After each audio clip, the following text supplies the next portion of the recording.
enterprise Arcris mission. Thank you, Madam Speaker.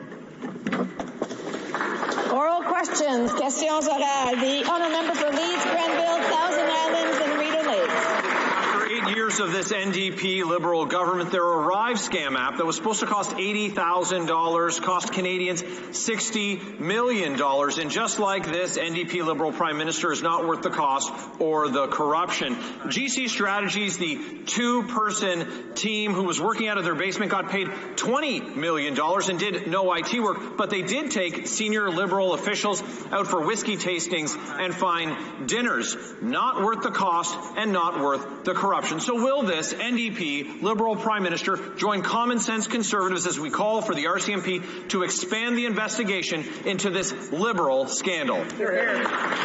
L'honorable ministre des Services publics et de l'approvisionnement. Thank you, Madam Speaker. Very pleased to answer this question, which we have heard before and to which we have provided appropriate answers already. Pleased to remind everyone that the Auditor General had not only the job, but the very important job of tabling a report on Monday, which we are looked at and obviously already troubled about the findings that there are in that report. And we have taken into account all the recommendations that are in the report, and many of them have been put into place already for some time. The honourable member for Leeds, Grenville, Thousand Islands and Rideau Lakes. Speaker, the minister says the auditor had an important job, but that minister and all of these Liberals voted against the auditor conducting the audit. It was because of the Leader of the Opposition moving a motion in November of 2022 that we had that Auditor General investigation. And just like that was the right thing to do then, calling in the RCMP is the right thing to do now. This is an $80,000 app that ballooned to $60 million. We have a two-person firm working out of their basement being paid $20 million and wining and dining senior Liberal officials. Will these Liberals end the cover-up and join Conservatives in calling for an expanded RCMP investigation? L'honorable ministre. Thank you, Madam Speaker. And the member is completely right in pointing to the important work of the Auditor General. She did work very hard over the last few months, and that's what we expected of her and her office. She tabled an important report on Monday. As she has said repeatedly, she's also completely willing and able to work with all other partners and institutions across the government, including with the RCMP, with which she is already in touch. The honourable for Leeds, Grenville, Thousand Islands and Rideau Lakes. Well, of course the Auditor General is willing and able to do her documents that she needs to fully account for the $60 million that was spent on this boondoggle. These Liberals have in the past used the executive to shield themselves from investigation by the Royal Canadian Mounted Police like they did in the SNC-Lavalin scandal. So this time Canadians want to know who got rich, other than, of course, these two guys working out of their basement who took Liberal bosses out for fine dinners and whiskey tastings. Will these Liberals join our calls to call in the RCMP and investigate this scandal? L'honorable ministre. Thank you, Madam Speaker, and we are very pleased, obviously, to hear the member clearly state that he has full confidence in the ability of the Auditor General to keep doing her job, including supporting the RCMP when that is demanded by the RCMP. There's other members that are asking questions or making comments. I would ask them to please hold off and allow the honourable member to minister or whoever's answering or asking questions to be uninterrupted. L'honorable député de Mégantic-L'Érable. The honourable member for Mégantic-L'Érable. Mr. Speaker, the Prime Minister is ultimately responsible for Arrive Can, which was supposed to cost $80,000 and ended up costing 750 times more. This is the scandal of the century. The Prime Minister gave $250 million to a company of two people working out of a basement in a cottage. It's the tip of the iceberg of wasting public funds, according to La Presse. Madam Speaker, after 8 years, who in this government is finally going to stand up to the Prime Minister and tell him he's not worth the cost or the corruption? The Honourable Minister. Thank you, Madam Speaker. Not only do we have to thank the Auditor General for her work, but we have to read her report carefully. What we're hearing on the other side of the House is unfortunately not helpful and may even be counterproductive. We're doing a serious job. The Auditor General has done a serious job, and we're counting on her to continue to keep up the good work. The Honourable Member for Mégantic-L'Érable. the minister's telling the truth. I'm quoting from newspaper articles ever since the Auditor General revealed this scandal. Canadians ended up paying $60 million for an app that was only supposed to cost $80,000. And according to the papers, GC Strategy doesn't do any IT work. They were paid millions of dollars to develop a useless app. And we're talking about $250 million total in contracts. Will the Prime Minister, who's not worth the cost, give us and the RCMP all the documents so that we can shed full light on this matter? The Honourable Minister.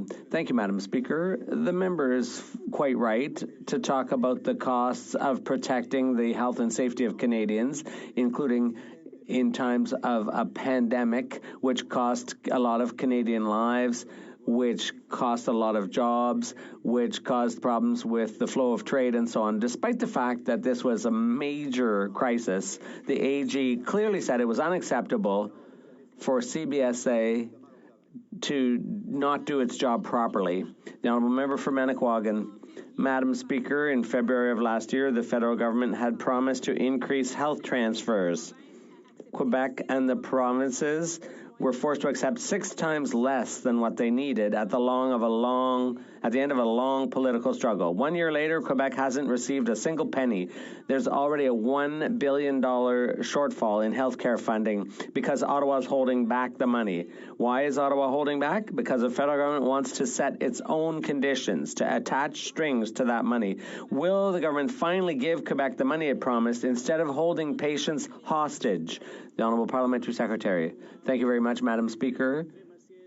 I'd like to thank the member for the question. With all our provinces and territories, including Quebec, to make sure that healthcare that is much needed for all Canadians is provided. And that is why we're so proud to invest $200 billion over 10 years to all provinces and territories to support Canadians in getting the best and excellent healthcare. And we'll continue to work with Quebec to ensure that they get the same care. Thank you. The Deputy de Manicouagan. The Honourable Member for Manicouagan. Madam Speaker, that's not the question. Remember, the federal government does not manage a single hospital. They have no expertise in health care. But they're holding back the money needed to care for people because they think they can tell healthcare workers how to do their job. Remember also that the almost $5 billion the federal government is holding back is money that belongs to Quebecers. It's their tax money.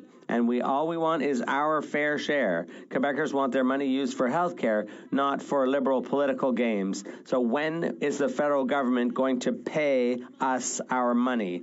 The Honourable Parliamentary Secretary. Thank you very much, Madam Speaker. Quebec share the same objective, and that is to provide quality health care guided by Canada Health Act to all Quebecers.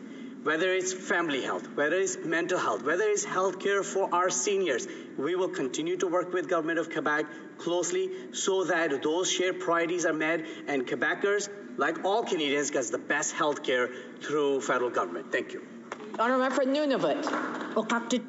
Canada's federal housing advocate confirmed this week that Indigenous peoples are more likely to be forced to live on the streets. This government's lack of action means Indigenous peoples are being intentionally forgotten. In Edmonton, 60% of those living on the streets are Indigenous. In Winnipeg, it's 2/3, and in Saskatoon, it's over 90%. In Nunavut, many tell me about overcrowding because of the lack of housing. Will the minister listen to the federal housing advocate and stop underfunding Indigenous housing? Hear, hear. The Honourable Parliamentary Secretary to the Minister of Indigenous Services. Thank you, Madam Speaker. We are taking action to address the tremendous lack of safe, affordable housing and housing supports for Indigenous peoples in urban, rural, and northern communities. The For Indigenous, by Indigenous approach that guides our housing strategy will ensure successful approaches for communities in need. Since 2016, we've supported the construction, renovation, and retrofit of over 30,000 homes in First Nation communities and continue to work with partners to co-develop a 10-year housing and infrastructure strategy. All levels of government must work together to solve this crisis and continue to push for Indigenous-led solutions to address these gaps. The Honourable Member for Winnipeg Centre. Madam Speaker, it's been 2 weeks since I asked the Health Minister his plan to address the closure of Clinic 554, Fredericton's only healthcare provider offering safe abortions. This government has done nothing. While Conservatives push backdoor legislation violating the right to a safe abortion, the so-called feminist Liberals fail to address access. Why is this government denying access to safe, trauma-informed abortion care? That's right. The Honourable Parliamentary Secretary. Thank you, Madam Speaker, and I'm tremendously grateful for the allyship of the member across the way for that very important question. This clinic is located in my riding. It's an issue I've been on for many, many years. The federal government actually has stepped up and supported research projects to support better data collection, to inform our provincial partners who really hold the pen on this issue. We've held back provincial transfers as well to ensure that the Canada Health Act is upheld. More absolutely needs to be done, and reproductive rights must be assured in this country no matter where you live. Thank you. The Honourable Member for St. Albert Edmonton. Madam Speaker, the Arrive scam app is just like the Prime Minister, not worth the cost and not worth the corruption. The Auditor General revealed that an app that didn't work cost taxpayers a staggering $60 million, including $20 million that went to a two-person company that did no work. Now the RCMP have launched a criminal investigation but are being obstructed by these Liberals who are hiding documents. Will the Prime Minister stop the obstruction and turn over the documents today?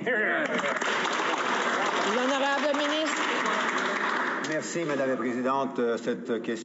Thank you, Madam Speaker. There have already been a number of answers given to that question this week and even today. The answer is still the same. The Auditor General deserves our acknowledgement. She's done a lot of work, and it's very important, and the report on Monday was troubling. The good news is that a lot of the recommendations she made have already been implemented and have been for some time now, but the work is ongoing because it's very important to ensure that the public service is doing its work properly, even in times of crisis. Honourable Member for St. Albert Edmonton. Madam Speaker, 60 million taxpayers' dollars wasted, fraud, forgery, and corruption. That is Arrive scam, and these Liberals have tried to cover up this scandal every step of the way. They obstructed parliamentary committees, they attempted to obstruct an investigation by the Auditor General, and now they're obstructing an RCMP criminal investigation. When will these Liberals stop the obstruction and turn over the documents to the RCMP? The Honourable Minister. Merci, Madame la Présidente. Comme je l'ai dit. Thank you, Madam Speaker. As I already said in English, there's no obstruction here. On the contrary, the Auditor General has to have all the documents she needs to do her work, because her work goes to the very heart of the integrity of our democratic and parliamentary system. And that's why she needs to have access to all those documents. And that, because she had access to those documents, that's how she was able to do her work. And we will share the documents with other partners like the RCMP. The RCMP needs access to the documents so that people can be held to account for this waste. The NDP Liberal government's waste of at least $60 million on the Arrive Scam Act, which wrongly put 10,000 people into mandatory quarantine, was so bad that the RCMP are investigating, and they need access to these documents. After 8 years, Canadians deserve better. They deserve accountability and transparency. Why haven't the Liberals released these documents, and what are they trying to hide? The Honourable Minister. Merci, Madame la Présidente. Thank you, Madam Speaker. It's upsetting to hear the Conservatives questioning the integrity of the Auditor General. She said very clearly in recent days that not only was she able to work with the RCMP, she said she already was. And we will provide anything the RCMP wishes to have. To be clear, Madam Speaker, I'm not questioning the integrity of the Auditor General. I'm questioning the integrity of this government that is hiding these documents from the RCMP. Canadians deserve accountability. Somebody needs to be held to account for the waste of $60 million that went to a shady IT company that had 2 people working in a basement. Why haven't the Liberals released these documents? Release them now. Order. I'm sure that the Deputy Government House Leader, if he wishes to answer, will stand. But I would just ask him to please wait until it's the appropriate time to do that. The Honourable Honourable Minister. Merci, Madame la Présidente. Thank you, Madam Speaker. I'm sure that the member opposite is not also claiming that the RCMP can't do its job properly. The RCMP, like the Auditor General, are arm's length, independent of government. They can do their work without, they are to do their work without any political interference. The Honourable Member for Les Echemins Bellechasse Lévis. Mr. Speaker, Canadians are in shock. They paid a minimum of the government paid a minimum of $60 million for ArriveCAN, which was supposed to cost only 80 grand. That's 750 times more. The AG has said this is probably some of the worst financial record keeping she's ever seen. After 8 years of this worn out and incompetent government, ArriveCAN is, like the Prime Minister, not worth the cost. Will the Prime Minister join with us in asking the RCMP to expand its investigation? The Honourable Minister. Thank you, Madam Speaker. A lot of things have already been fully explained, and it's worth mentioning again that just a few months ago and a few years ago, Canada went through the worst pandemic in a century, the worst economic crisis. We had to react quickly and effectively to save the lives of thousands of Canadians and to save huge amounts of economic activity. Unfortunately, this contract broke the rules, and it's unacceptable for public servants to have not followed the rules. The Honourable Member for Bellechasse-les-Echemins-Lévis. Had it not been for the Conservatives last fall calling for this investigation, none of this scandal would have been uncovered. Since this government took office 8 years ago, it's been chaos. Nothing works. The Prime Minister's not worth the cost. The app was basically two men getting millions of dollars from the basement of a bungalow to develop an app that wasn't supposed to cost more than 80 grand. GC Strategies got a huge share of the contracts, many of them untendered. With the Liberals, it's an open bar.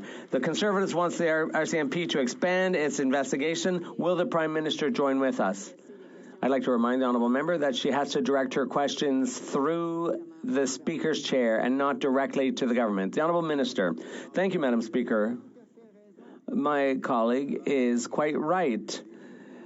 The Auditor General's work is crucial, it's essential, and she needs to have all the documents to do the work properly. She did her work properly, and she tabled her report on Monday. The results are shocking and alarming, and the recommendations have to be taken seriously. In most cases, those recommendations were already implemented weeks ago. The Honourable Member for Terrebonne.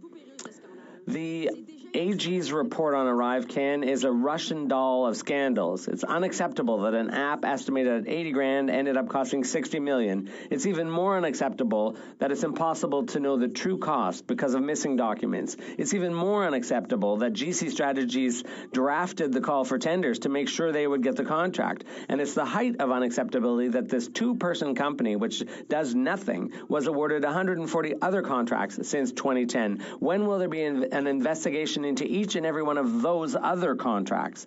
The Honourable Minister. Thank you, Madam Speaker. And yes, indeed, the lack of documentation is the key finding in the AG's report. The documentation was defective and incomplete. The documents were not filed properly, and that is basically one of the core findings of the report, and that is why we are continuing and will continue to do the cleanup work that needs doing. The Honourable Member for Terrebonne. Well, apparently the record keeping has been bad since 2010. Maybe something should have been done about this before then. GC Strategies has been getting contracts since 2015, and under a new president at CBSA, another $12 million was invested in ArriveCAN. There's clearly a culture of zero accountability at the agency, which continues to this day. So is this government going to put the agency under third-party management or not? The Honourable Minister. Thank you, Madam Speaker, and I'd like to thank my colleague. It's true, the CBSA plays an essential role every day in facilitating the flow of travelers and billions of dollars worth of trade. And that was very important during the pandemic. People needed essential medications, There was essential equipment needed to cross the border, including in the member opposite's riding. St. Margaret's. The Arrive Scam app is just like the Prime Minister, not worth the cost and not worth the corruption. Yep. The RCMP is investigating this $80,000 app, which cost more than $60 million. But the Auditor General said it will take a court order for the RCMP to get access to all the documents into this Liberal corruption. Will the Prime Minister stop his cover-up, not make the police seek a court order, and hand over all the documents voluntarily to the police and to Parliament so Canadians can learn the truth? You would hope so. L'Honorable Ministre.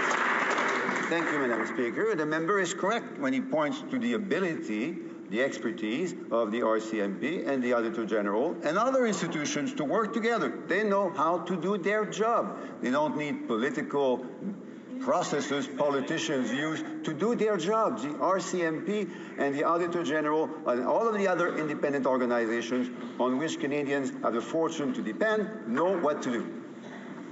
The honourable member for South Shore St. Margaret's. The institution that's covering up is this Liberal cabinet and that Liberal minister. If the Prime Minister has nothing to hide, why does the RCMP need a court order? Release the documents voluntarily. A government with nothing to hide would produce these documents for the police without a court order. The Arrive Scam app is not worth the cost, and the Prime Minister is not worth the corruption. Right. Will the Prime Minister end this cover-up, release all the Arrive Scam documents voluntarily, stop the cover-up, turn it over to the police and Parliament so Canadians can get the truth? L'Honorable Ministre.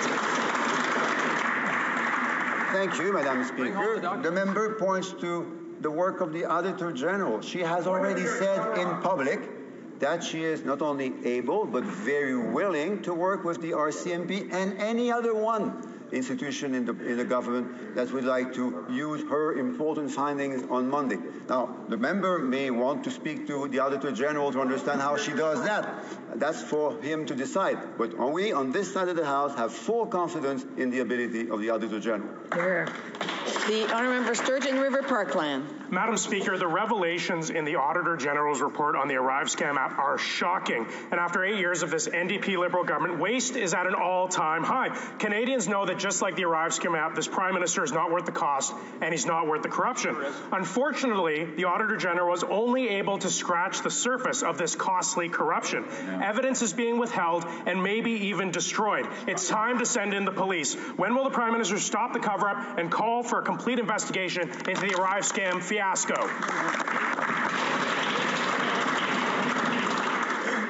L'Honorable Ministre. Thank you, Madam Speaker. And again, I think no one in this House should attempt to display a lack of confidence in the ability of the Auditor General to do her job. I'm sure we're all united in supporting the importance and the value of what she does. She needs no advice on the part of politicians. She has a full expertise. Now, if they want to provide her with their particular advice, they know how to reach out to her. Otherwise, we can help them connect to her. Remind the honourable member for South Shore St. Margaret's that he had an opportunity to ask questions. If he has other questions to ask, he should wait till the appropriate time and not interrupt the minister. The honourable member for Sturgeon River Parkland. Well, Madam Speaker, these Liberals keep making excuses, but extraordinary circumstances are no excuse for extraordinary corruption. After 8 years of this NDP Liberal government, Canadians know that the Arrive Scam app, just like the Prime Minister, is not worth the cost or the corruption. Now, if the Liberals had had their way, the Auditor General wouldn't have even investigated this issue at all. And it's now clear to Canadians that these Liberals had at least 60 million reasons to stop this investigation. Now, when will this NDP Liberal government join us and call for a complete investigation so that Canadians can get the truth? Thank you, Madam Speaker. And the member is totally right to pointing to how important the work she does is every day. She and her office are fundamental to the operations of our democracy. They are there to help and sometimes to challenge the government in doing the right thing. That's why we're so grateful for her report on Monday. We have already said that we have taken into account all the recommendations that she has provided, and many of them have already been in place, in fact, for a few weeks now. The honourable member for Elmwood Transcona. Thank you very much, Madam Speaker. You know, Canadian seniors on fixed incomes are struggling very much to afford groceries in a difficult time. The government says it's talking tough with big grocers like Loblaws, but what has that led to? Loblaws trying to cut a sweetheart deal with Manulife to screw seniors. Loblaws getting in the way of the grocery code of conduct. Loblaws getting rid of their discount on near expired foods only to replace it later after public outcry.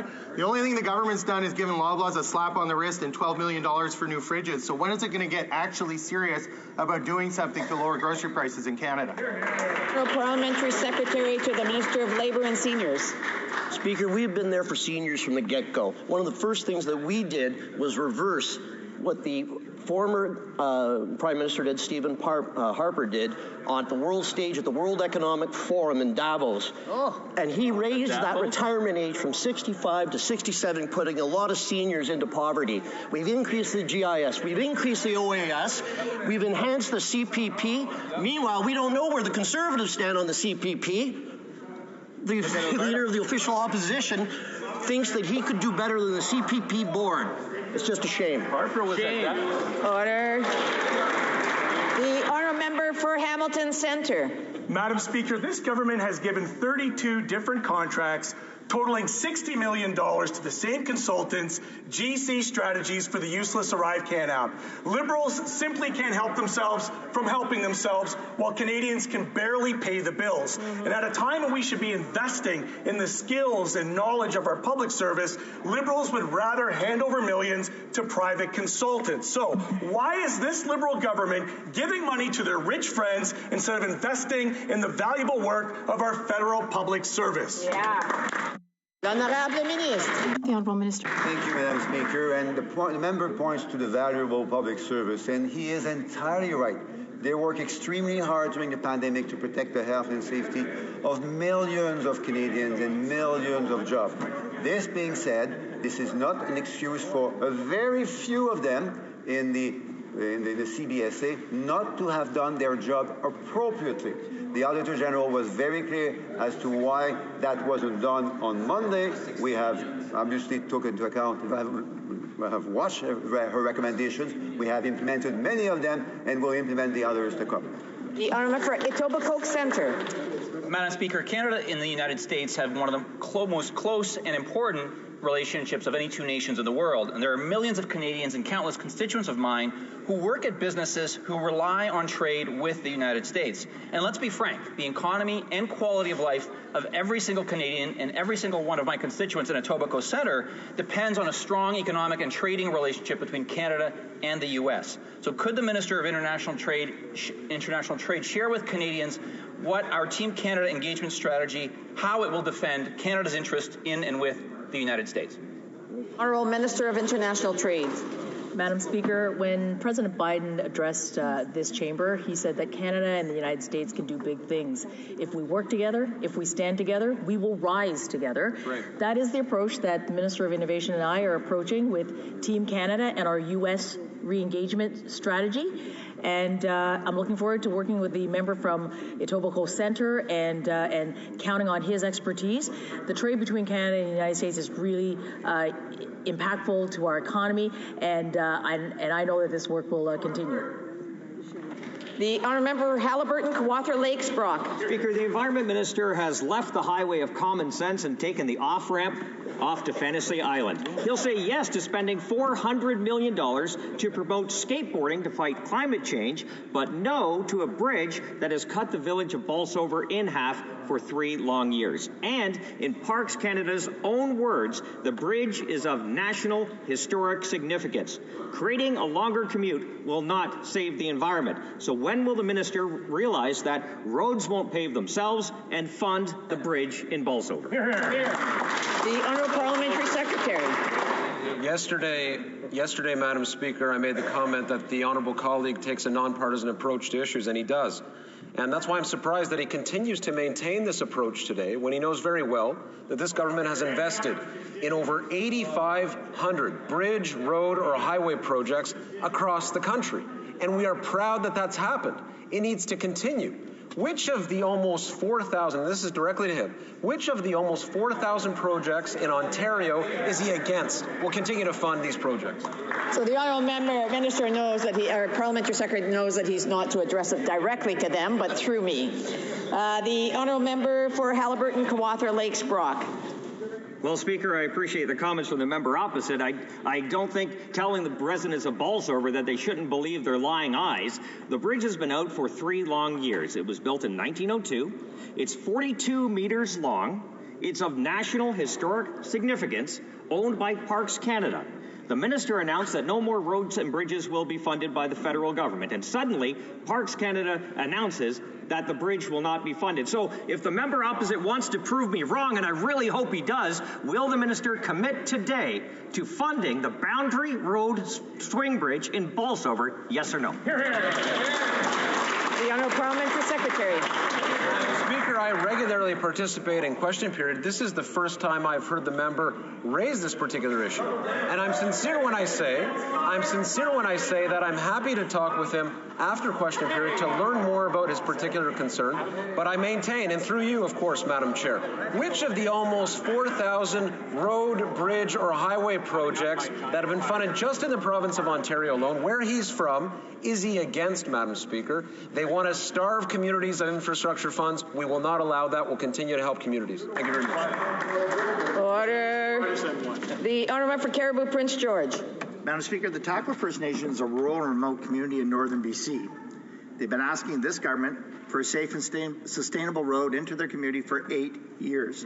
The existing road is often impassable, leaving Takla without access to critical emergency services like fire and ambulance. Were the 2 ministers of Indigenous Affairs aware that the radical Minister of Environment and their government were no longer funding critical road infrastructure in Canada, or did they find out through Monday morning media like the Takla First Nation? Just want to remind the honourable member that he's not to name members. Sorry. The honourable member used a specific language that's not really acceptable in the House. Sorry. It's radical that they're not funding road infrastructure. Yes, I would ask members to restructure their sentence that it's more acceptable. The Honourable Parliamentary Secretary. Madam Speaker, thank you very much. $223 million for 736 road, bridge, and infrastructure projects in British Columbia, where that member is from. How many did he vote for? 0, Madam Speaker. 0. Where is his support for his constituents in his province? I know he's a sincere member. I've heard him speak in the House many times. And so I'm not sure what's happened, if he's been whipped to not support particular projects that I mentioned here for his province. It's a shame. We'll continue to work with municipalities, towns, and cities to ensure that they have the infrastructure dollars, including for road, bridge, and highway. The Honourable Member for Montmagny, Lisley, Kamouraska, Rivière-du-Loup. Madam Speaker, this Prime Minister is waging a war on cars. He said that the government has decided not to invest in new road infrastructure. Can you believe that?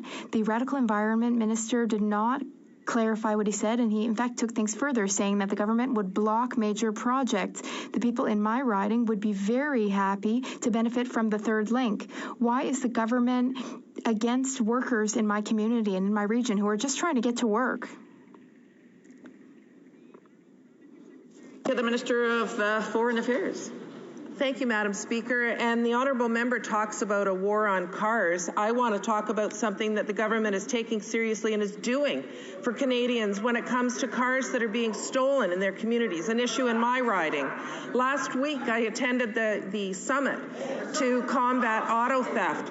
And at that summit came together stakeholders like police, industry, insurance, CBSA, ports, and all levels of government, and all of them agreed that the way to solve this issue is through coordination and cooperation, not through slogans.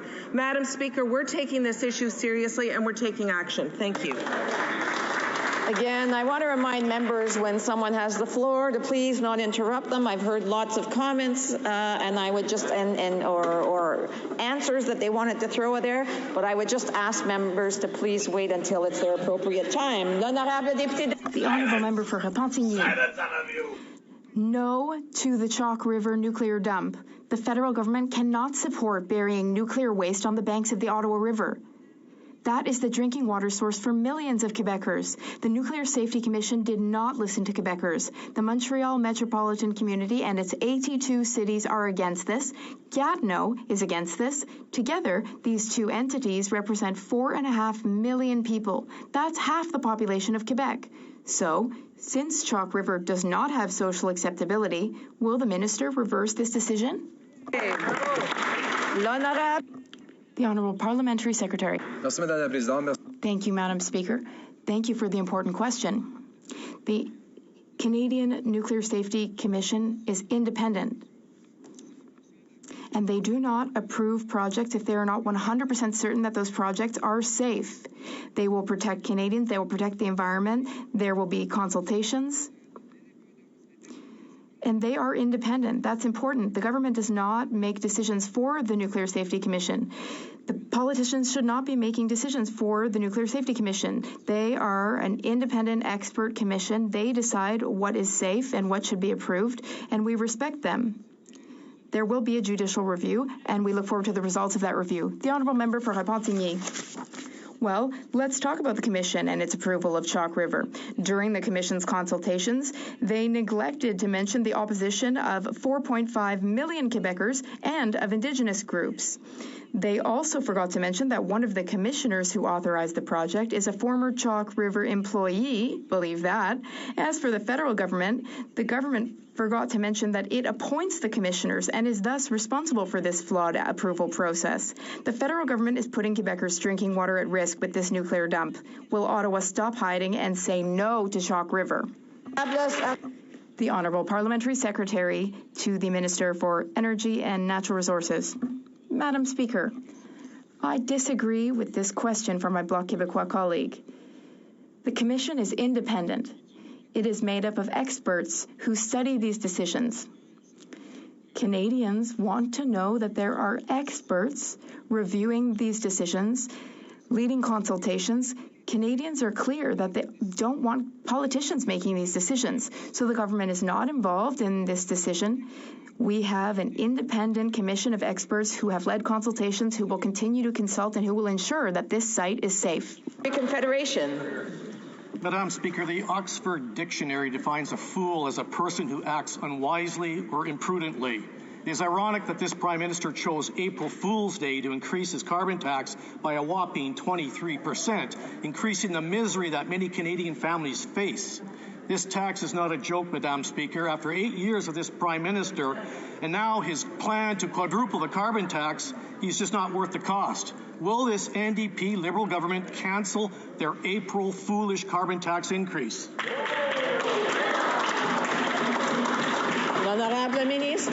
Honourable Minister. Mr. Speaker, unlike the Conservatives who deny that climate change exists and who want to take money away from Canadians, what we are doing with the rebate is putting money back in their pockets.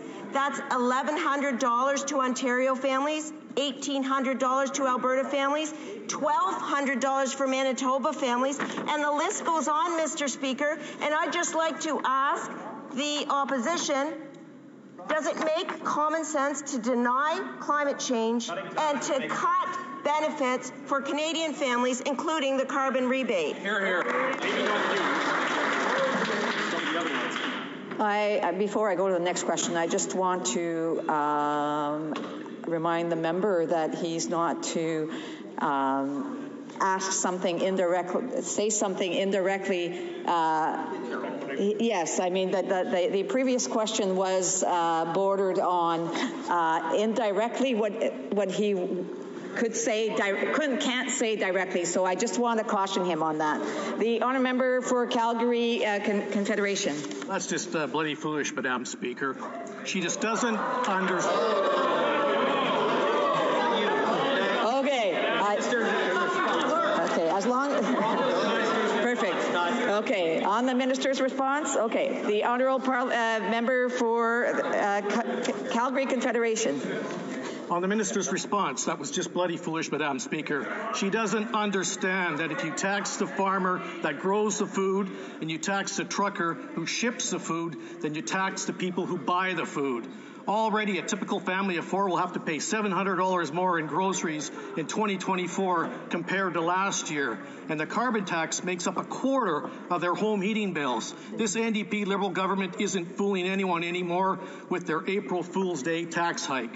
Can't we all agree that now is not the time for higher taxes? Axe the bloody tax.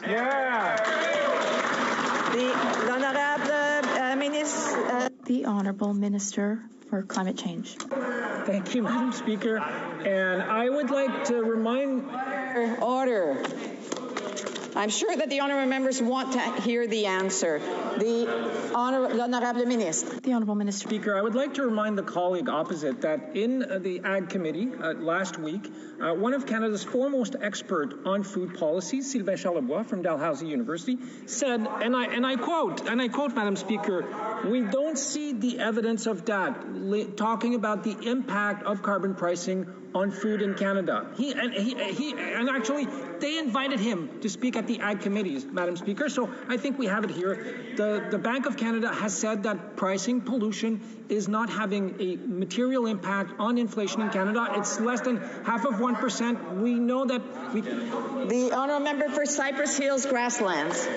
Madam Speaker, the Prime Minister blew over $60 million taxpayer dollars for his Arrive scam app in a corruption scandal that's looking worse day by day. This NDP Liberal government is also going to force grocery, gas, and home heating prices to go up on April 1st as they increase the carbon tax another 23%. After 8 years of being scammed and robbed by this Prime Minister, Canadians know that he's not worth the cost or the corruption. So why won't he just admit that his income redistribution scam is toast and just axe the tax? The Honourable Parliamentary Secretary to the Minister of Innovation, Science and Industry. Madam Speaker, the hypocrisy of the Conservatives is just off the charts. Conservatives use the hardship of people that are in food bank lineups for political gain, but when it comes to actually helping Canadians, they're nowhere to be found. They adamantly oppose every real solution we put forward. They've said no to a grocery rebate. They are delaying competition reforms. They voted against a framework for implementing a national school food program. It's appalling. And just a couple of weeks ago, we learned that their top advisor to the Leader of the Opposition, Jenny Byrne, is a lobbyist for Loblaws. Well, Canadians can tell whose corner they're in, and it's... The Honourable Member for Lac Saint-Louis. Madam Speaker, we are proud of Quebec's businesses. They create jobs and they support economic growth. The member for Chicoutimi-Le-Fjord mentioned during a parliamentary committee meeting that there is sometimes a lack of financing and funding for businesses, but the Conservatives voted against funding for businesses. Can the minister, responsible for the Economic Development Agency of Canada and the regions of Quebec, tell us how our government's programs support the growth and resilience of the supply chains of Quebec's companies? The Honourable Minister. Thank you, Madam Speaker. Indeed, the Economic Development Agency of Canada for the regions of Quebec has existed for 50 years, and in that time it has supported billions of dollars worth of support for businesses in Quebec. On the one hand, members of the Conservative Party, Quebecers, say that they want to support businesses, but then they vote against funding, against the agency's funding for programs. They voted against, for example, the Regional Economic Growth Fund. I will continue to work with the member for Lac Saint-Louis to support all of Quebec's regions and all of Quebec's businesses. Thank you, Madam Speaker. Madam Speaker, after 8 years, this NDP Liberal government is going to raise the tax on beer, wine, and spirits again on April 1st for the 8th year in a row. Wow. Most Canadians can barely afford to eat, heat, and house themselves, and we know that this Prime Minister is not worth the cost, but our brewers, vintners, and distillers know that this government is harming their industries. Yes, for once, will they cancel this year's undemocratic automatic tax increase and bring back happy hour for Canadians? The Honourable Parliamentary Secretary. What we will ensure, Madam Speaker, is a continued competitive environment for brewers and vintners, and that environment is one that allows for people to go out and buy their beer or buy their wine or whatever they wish to do with their free time. In this country, we want to ensure continued success. And what do we see? A very low unemployment rate, lower than what was the case before the pandemic, a better GDP rate as compared to before the pandemic. They want to cut EI, they want to cut CP, they want to cut the dental benefit, the child care benefit, all of it matters. The honourable member for Calgary Rocky Ridge. The parliamentary secretary wants to help Canadians and help industry by raising their taxes 8 years in a row. Sadly. On Canada's taxes on beer, wine, and spirits are already among the highest in the entire world. Brewers spend more than twice as much on production tax than they do on wages for their well-paid unionized workers, proving that this Prime Minister is not worth the cost to Canadian jobs. If this NDP Liberal government can't give happy hour back to Canadian consumers, will they at least axe the automatic tax increase on industry, exporters, small businesses, unionized production workers, retailers, and restaurant servers? The Honourable Parliamentary Secretary. As I said, Madam Speaker, we will continue to do everything we can to ensure a competitive environment for brewers, for the vinter sector, and for all Canadian businesses. But it's interesting, the member talks about unions. That's what stood out in his question. The Conservative Party is the party of unions all of a sudden? I couldn't think of anything less true. Throughout their tenure in office from 2006 to 2015, they did everything they could to make sure that unions had no power, no role in this country's decision-making. We've engaged in unions, we've engaged with Labour, we'll continue to do exactly that. The honourable member for Regina, Wascana. Madam Speaker, after 8 years of this Liberal NDP government, this Prime Minister is just not worth the cost. On April 1st, he will once again be raising his carbon tax by 23% on gas, groceries, and home heating. Also on April 1st, he'll be raising his excise tax on beer, wine, and spirits by another 4.7%. When will this Prime Minister stop his cruel April Fool's Day jokes and give Canadians a break? The Honourable Minister. Actually, quite interested in the member opposite's question, because what he's effectively saying is that he is not in favor of the members and his people in his province receiving $1,500 in the carbon rebate that our government is putting back in the pockets of Canadians. So $1,500, Madam Speaker, and that's along with rebates across our country, $1,100 in Ontario, $1,200 in Manitoba. The contrast is clear. The honourable member for Kitchener South, Hessler.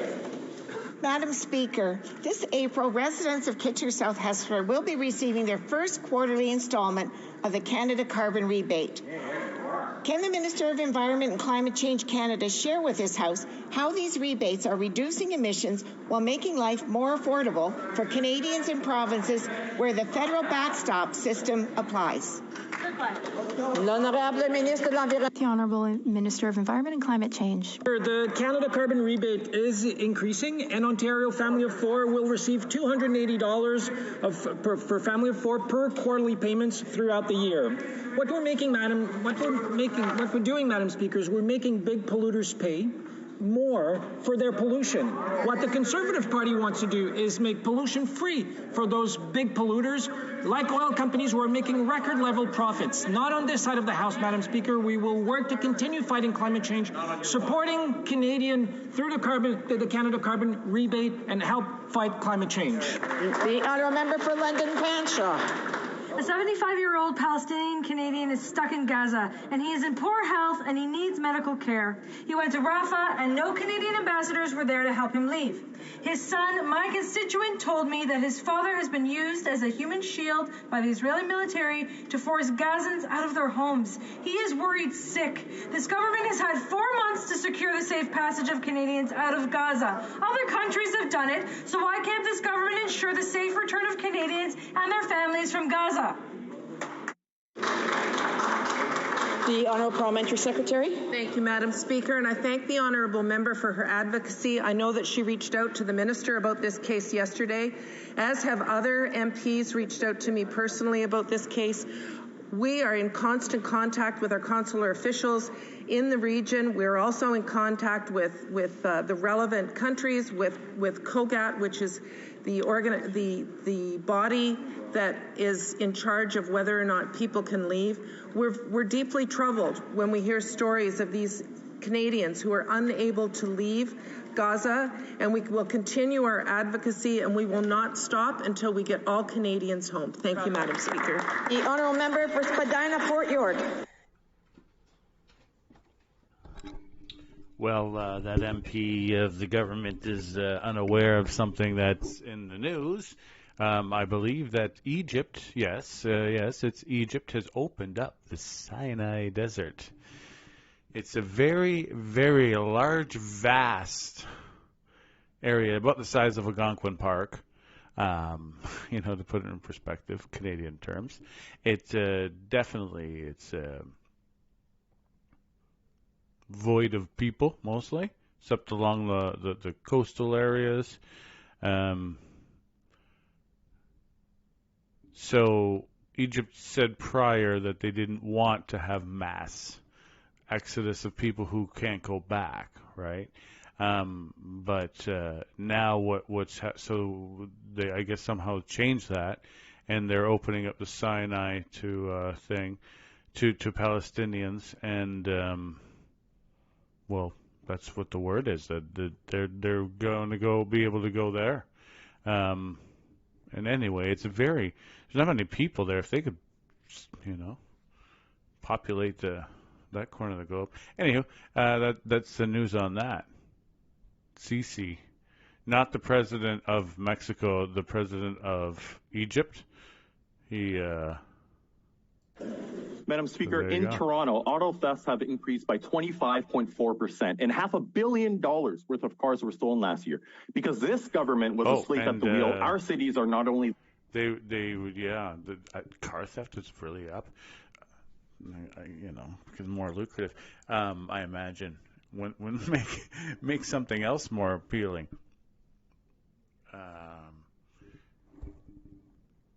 International exporting of Canadian grains is going to go up big time.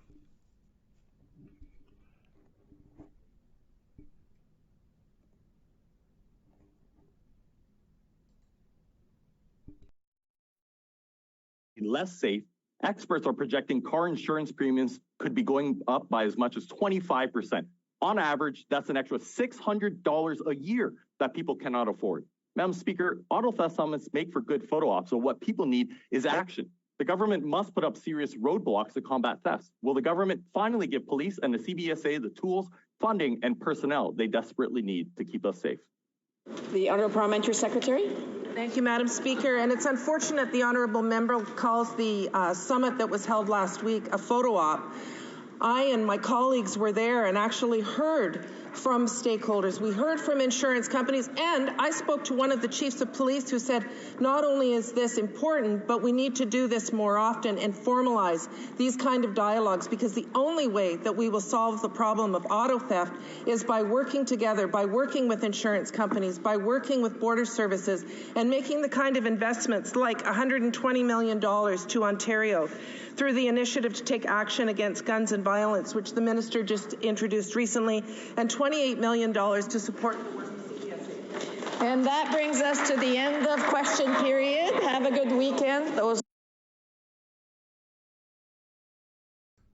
So you can see they're leaving early today. They had it really tough. So also on top of this, a weird, odd thing, a lot of Palestinians are very well educated. They just have a good education. They get access to education. I don't know, whatever. It just is the case. So President Sisi of, not Mexico, of Egypt, he is bringing in all these Palestinians, and who knows what the criteria is to be allowed in there from, this Rafah crossing, right?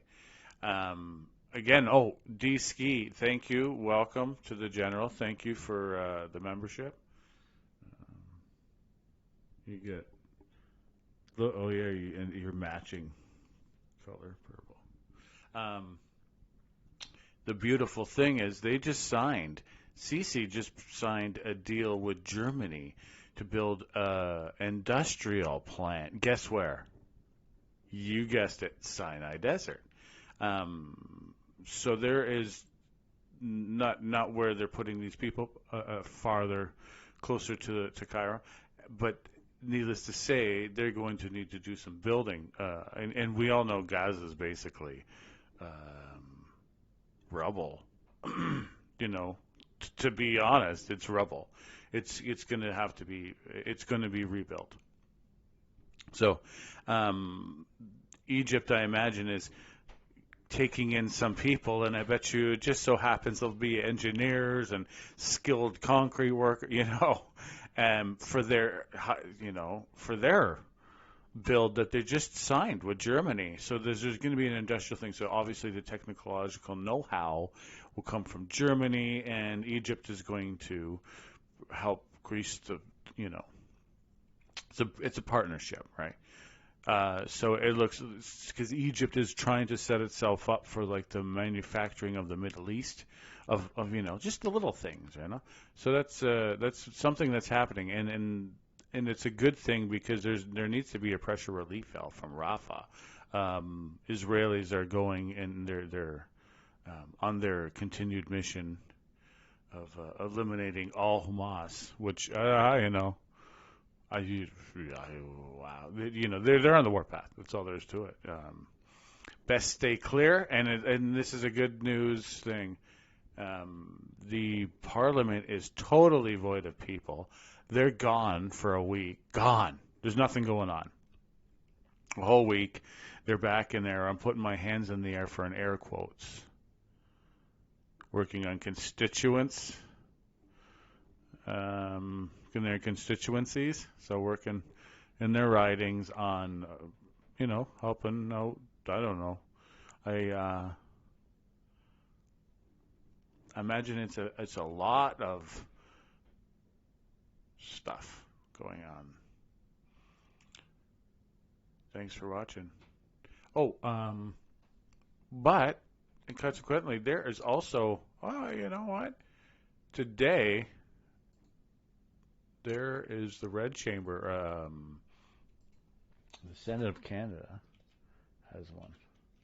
But that's the news today. There's actually some actual decent news out of thing is the opening up of Egypt finally. Not finally, but it's opening it up.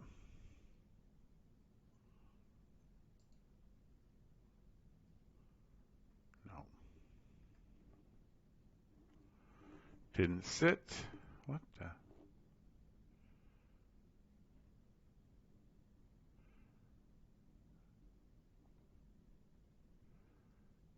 There's something going on with the feed.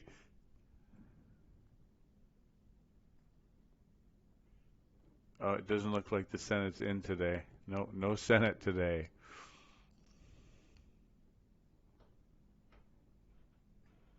Yeah, for some time.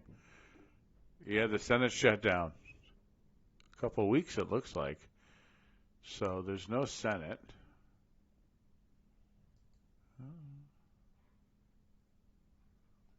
I can't find anything. Yeah, it's nothing. Yeah. Okay, so that's it. It looks like Parliament shut down. And I'm going to look at what happened this week. And basically, it's the Arrive Can is going on. They're finding out all kinds of stuff, millions of dollars.